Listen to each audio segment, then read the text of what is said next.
It was supposed to be just another day on the job for Officer Johnson, a cop known in his precinct for his tough demeanor and questionable attitude. His patrol car screeched to a stop outside a small corner store as he spotted a black man standing near the entrance. Without hesitation, Johnson stepped out, gripping a wooden bat he kept in his trunk for extra authority. The air was thick with tension as he barked orders, his voice laced with intimidation. The man, calm but visibly annoyed, raised his hands in confusion. "I'm just waiting for someone," he explained, his tone steady but firm. To Johnson, it didn't matter. He was already judging the man by his skin color, ignoring his words and letting his assumptions dictate his actions. But little did Johnson know, this wasn't just any man. Behind the suit jacket and calm exterior stood someone with far more power than he could imagine. This was no ordinary citizen. This was his new captain. As the scene unfolded, the stranger's eyes hardened, and a flicker of authority crossed his face. He reached into his pocket, not for a weapon, but for the badge that would change the game entirely. What happens next would not only shake Johnson to his core, but also send a message that could echo across the entire precinct. How would he react when the truth finally hit him? And would this moment of confrontation be the wake-up call he desperately needed? Stay tuned, because this story is about more than just a single encounter. It's about power, prejudice, and what happens when those in authority are forced to face their own actions.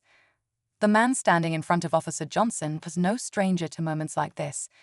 Captain Darnell Williams had spent years working his way up through the ranks, navigating a system that often seemed stacked against people like him.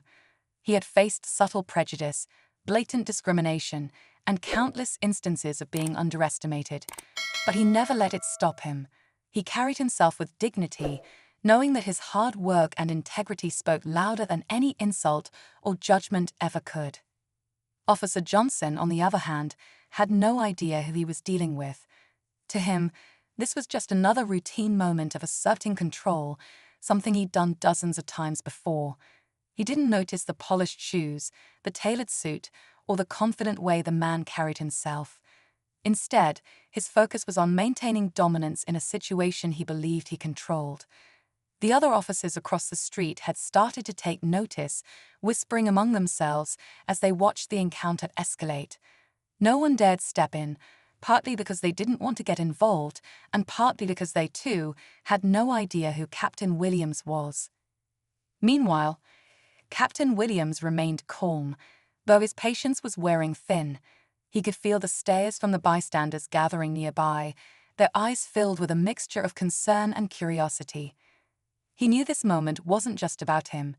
It was about every person who'd ever been in his shoes, unfairly judged and treated as less than. But instead of reacting impulsively, he waited. He wanted to see just how far Johnson would go. Every word, every move Johnson made was digging him deeper into a hole he wouldn't easily climb out of. And as the tension hung thick in the air, Captain Williams quietly prepared to reveal the truth that would shatter Johnson's illusion of control. As Officer Johnson paced back and forth, his grip on the bat tightened. His voice grew louder, commanding the man to step back, though Captain Williams hadn't moved an inch. Around them, the crowd had grown, murmurs rippling through the group as they pulled out phones to record. Some were too far to hear the details, but they didn't need to. They could sense the imbalance, the unfairness playing out in real time. Inside the precinct, whispers about the new captain had been circulating for weeks. A man of impeccable reputation, Captain Williams had been brought in to address internal issues, ones that were often swept under the rug. The irony of this moment wasn't lost on him as he watched Johnson's power play unfold, but still he didn't react. He wanted to see how far this officer, a man under his command, was willing to push the limits of authority. From the crowd's perspective, it was a clear abuse of power. To Johnson, it was just another day enforcing order. To Captain Williams, it was a painfully familiar scene. And yet, no one else seemed to see the layers of complexity. As Johnson grew more aggressive, a voice from the crowd finally spoke up, asking, "Why are you doing this? He's not even resisting." The question hung in the air, forcing Johnson to glance around for the first time. But the unease only seemed to fuel his determination to assert control, completely unaware of the storm that was about to break. The air was electric with tension as Captain Williams held his ground, his calm demeanor clashing sharply with Officer Johnson's escalating hostility. Johnson's voice grew sharper, cutting through the murmurs of the crowd. "I said step back," he shouted, the bat in his hand now more a symbol of his desperation to maintain control than an actual threat. But Williams didn't flinch. His steady gaze bore into Johnson, a quiet warning in his eyes. Around them, the crowd edged closer, their phones capturing every second. This wasn't just a confrontation anymore. It was a moment that could spiral out of control at any second. Nearby, one of the younger officers finally recognized Williams. Her eyes widened in shock, and she froze, unsure of what to do. She glanced between Johnson and Williams, weighing the consequences of speaking up against her superior. The weight of silence pressed down on her as she hesitated, knowing the stakes were high. Meanwhile, Johnson, oblivious to the shift around him, took a step closer. His words were sharp, meant to intimidate, but the cracks in his confidence were starting to show. The crowd could feel it too. Someone muttered, "Does he even know who he's talking to?" Just then, Williams reached into his pocket. The subtle motion sent a ripple of murmurs through the crowd. Johnson's hand twitched, his nerves on edge, but Williams didn't stop. Slowly, deliberately, he pulled out his badge, holding it up for everyone, including Johnson, to see. The weight of the moment hit like a thunderclap, but the fallout was just beginning. As Captain Williams held up his badge, the world seemed to freeze for a moment. The crowd went silent, their murmurs replaced by a collective gasp of realization. Officer Johnson's face contorted in confusion, his eyes darting from the badge to the man standing before him. The weight of what he had just done began to sink in, but before he could fully grasp the situation, Williams spoke for the first time, his voice calm yet commanding. "I suggest you put that bat down, officer. Now."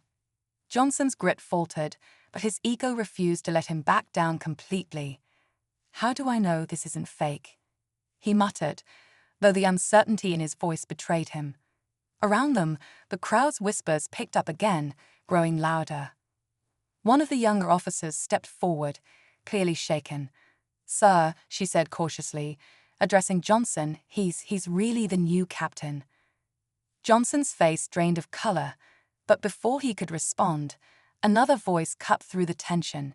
It was deep and authoritative, coming from a man who had just emerged from a nearby car. "What's going on here?" The crowd turned to see Deputy Chief Hernandez, Williams' longtime mentor, walking toward the scene. He had heard about the new captain's plans to visit the precinct unannounced, but he hadn't expected to find him in the middle of this chaos.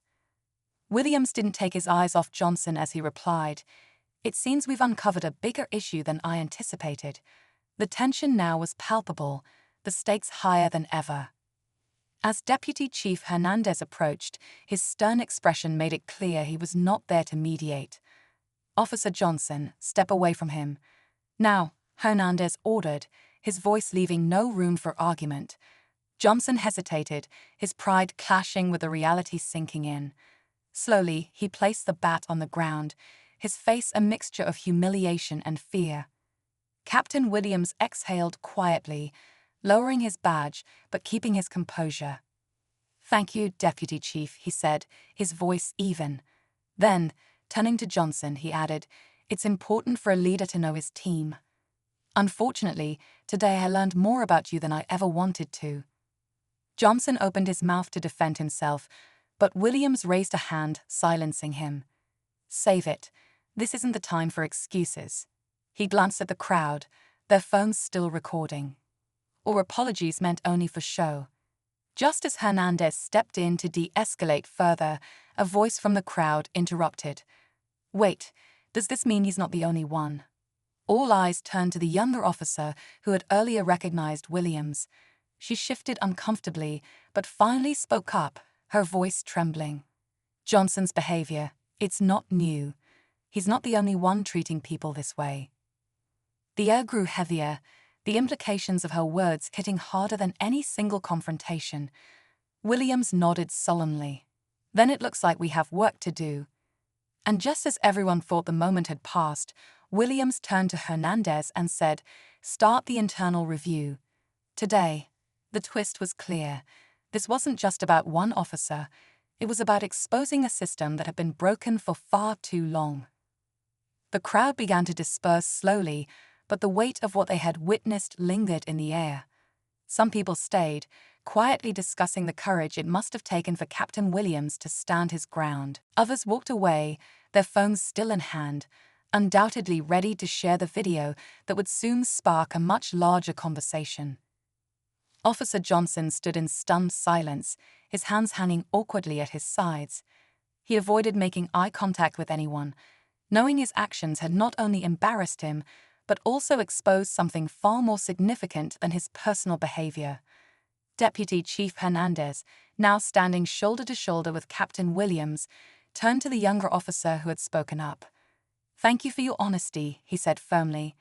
"It's not easy to speak out, but it's necessary." Williams, still calm but visibly tired, looked over at the crowd one last time. "This isn't just about one bad officer or one bad day," he said, his voice loud enough for everyone to hear. "It's about accountability for all of us. Change doesn't happen overnight, but today is a start."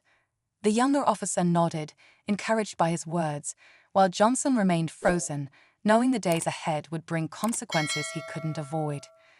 As the scene cleared, Williams walked toward his car, Deputy Chief Hernandez following closely. "You made a statement today," Hernandez said, his tone both proud and reflective. "But you've got a battle ahead." "I know," Williams replied, "but if we don't challenge the system now, we never will. And we owe it to the community and to officers who truly want to serve with integrity." Back at the precinct, the atmosphere was different. Word of what had happened spread quickly, and the tension was palpable. Johnson was called into an immediate meeting, and an internal review was launched that very day, just as Williams had ordered. For some officers, it was a wake-up call. For others, it was a chance to stand with their new captain and rebuild trust with the community they served. Captain Williams knew this was just the beginning, but he also knew that small steps could lead to big changes. As he looked out at the precinct's bustling main floor, he felt a renewed sense of purpose. Today, the system had been tested, and while it wasn't perfect, it had taken its first step towards something better.